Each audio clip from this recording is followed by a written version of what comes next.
So you've decided that you want to get a parrot. That's great. Parrots are intelligent, sociable, and often very affectionate pets or lifelong companions. But before you go out and get yourself a parrot, there are some questions that you should ask yourself. Because just saying, I want a sweet, loving bird isn't really going to help you make the right choice for you. Hey guys, I'm Kaylin, the author of the Parrot Bliss Bond. I have over 22 species of parrots. I love my parrots. My parrots are my bliss. This is Beatrix, my golden conure, or Queen of Bavaria. That right there is headless Tico. He's preening. He's our orange-winged Amazon. My mission is to help you find the perfect parrot, know what to ask, and hopefully really be able to create that wonderful bond so that you don't need to rehome your parrot or send it to a rescue ever. Lifestyle. First and foremost, are you prepared for the lifestyle change of a parrot? Parrots are highly sociable animals. They really are accustomed to, made for, and really meant to live in a flock. That means that if you only get one budgie, one cockatiel, one green cheek conure, your parrot is going to be very lonely. Chances are pretty good that you're not going to sleep with them, which I don't recommend. You wouldn't want to roll over them at night and suffocate them. I've heard of that happening. And you probably are going to go to work during the day, and you don't want them to be alone all night and then all day while you're gone until you get home in the early afternoon or evening and have to make dinner, have to take care of things, and at best get to spend a couple hours with them. Parrots are a lifestyle. They are not domesticated the way a cat or a dog is. And to me, that translates to saying a cat and a dog are used to the fact that we're gone most of the day. And they don't mind sleeping with us. If we roll onto them, they, row and scratch us or bark or depending. If you have a large enough dog, they knock you out of the bed, right? So it's very different with parrots. They aren't accustomed, they aren't built for that, and they aren't domesticated. They're not used to us being gone. So there's a certain lifestyle.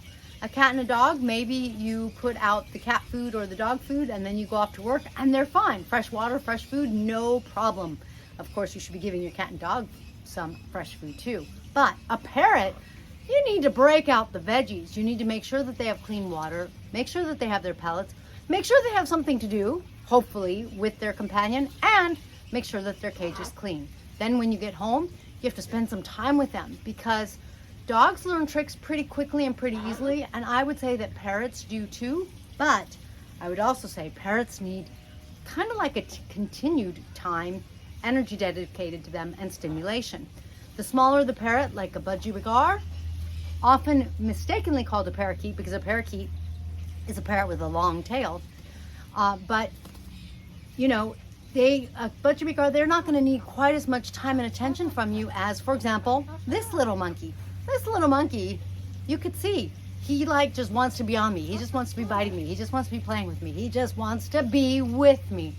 Now, your budgie might be similar, but it's just not going to be quite as emotionally interdependent on your time and attention, especially if you get 2 or 3. Budgies are phenomenal that way. Now, the same is true of some other species, but the minute the parrot starts to get bigger, they really want time and attention, and that's why a second parrot's so good and important for them. So ask yourself, what lifestyle do you have to offer? Are you working from home, or are you going to be gone most of the day? That should really determine how many birds you get and what species you get. Now, parrots can be messy pets, messy. I have my cage cleaner right now helping me clean because there's so much to clean. And the minute you clean, it gets dirty again. So considering that parrots are messy and that they require that cleaning maintenance, are you prepared to handle that? Do you have the time? A lot of people will change out the paper at the bottom of their parrot's cage every day, and then often give the full cage a really good cleaning once a week. If you don't keep your parrot's cage nice and clean, they could get sick. Parrots are accustomed to living up in a tree where there's nothing to clean. because everything falls to the ground, and they don't go down to the ground. However, in their cage, they have to deal with their cage. They're in their cage. They might go to the bottom of their cage. You really need to keep it clean. If, again, you know, if you're gone all day at work, maybe coming home and cleaning a cage is going to be too much for you. Maybe a parrot, like for me, my kaiques are really messy. And that's my way of saying that they leave big droppings and that their cage needs to be taken care of. Whereas my parrotlets, their cage also needs to be taken care of, but the droppings are far less noticeable, significant, in the sense that you can imagine my little parrotlets at a couple inches, 3 inches, and 30 grams versus my kaiques, which are about 150 grams and up.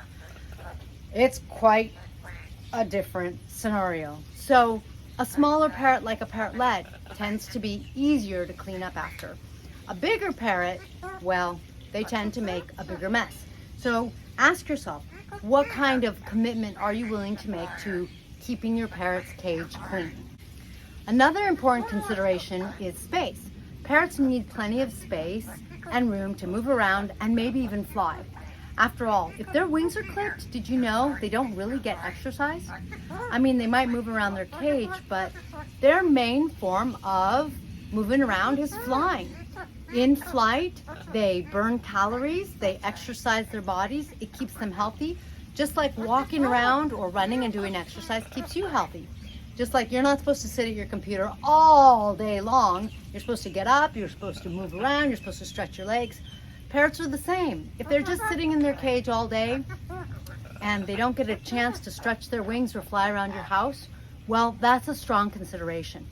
And it's a part of your lifestyle. I know someone who, oh, you stole my earring, who goes and they take their golden conure out almost every day. I just did a video talking about golden conures and talking about Harry, who goes to the beach and goes to the park. He goes out all the time and stretches his wings. That's the life of a parrot. Now, if that's not something you can do, which I get, I've been watching Fargo. If you're in Minnesota and you have a parrot, you're not taking them out into the snow. At least I hope not. If they live indoors with you, they're gonna be accustomed to the nice warm house, and then going outside, they're gonna freeze just like you. So in that case, you know, a smaller bird, unless you have a really big house, might be better because then they can fly around their house, your house, and get the exercise they need, have fun, be engaged, and this leads to a happier and healthier parrot. That lifestyle consideration again. Ask yourself, how much space do you have to offer a parrot?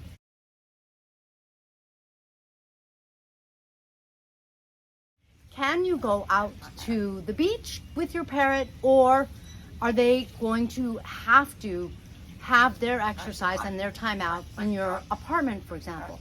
That's a strong consideration to take into account. And there are some parrots who are going to have an easier time. A lovebird is going to have an easier time flying around your house and not having a tough time compared to a bird like this, who you could see he could fly around the house, but if it was a small apartment, it might be a little tough on him. So that's another consideration for you.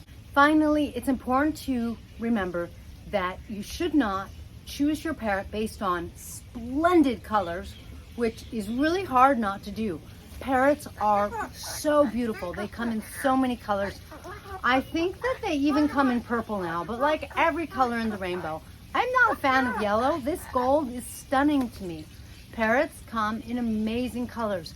However, when you choose something like a sun conure because they're so beautiful, well, that's great. And sun conures, I understand because I've never had one. They make great pets. I've had conures, like several conures, but including Beatrix here.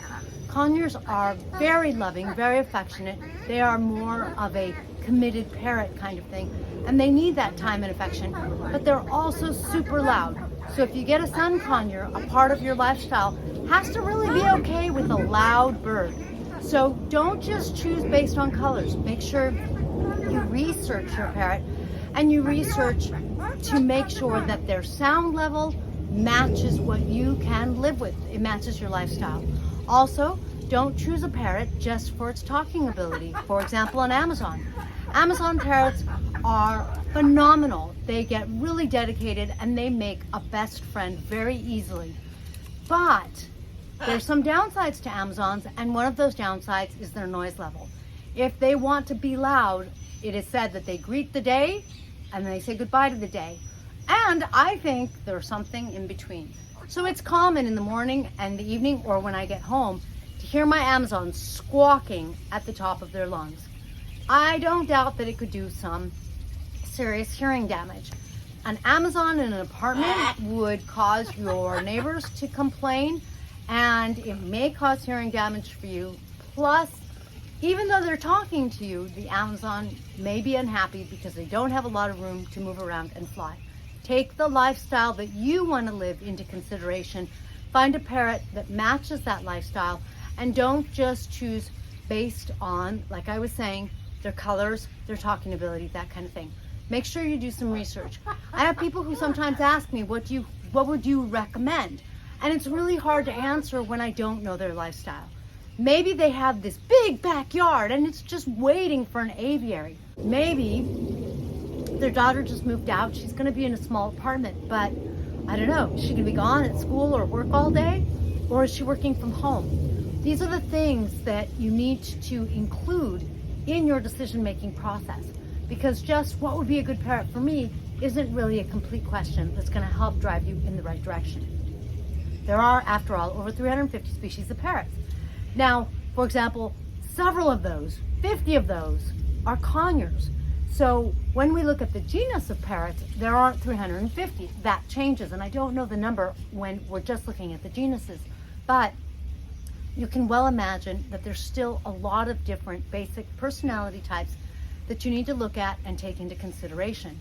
If I was going to be starting out and I had my first apartment, I would get a pair of something small. I would start with something like parakeets. They're inexpensive. They don't take a lot of space. They can fly around my apartment. They're not going to keep me from studying or working or having friends over. And a pair is going to entertain each other, but when I spend time with them, they're still going to bond with them. So a lot of it really also depends on things like your budget. A lot of things to take into account when determining the lifestyle for you.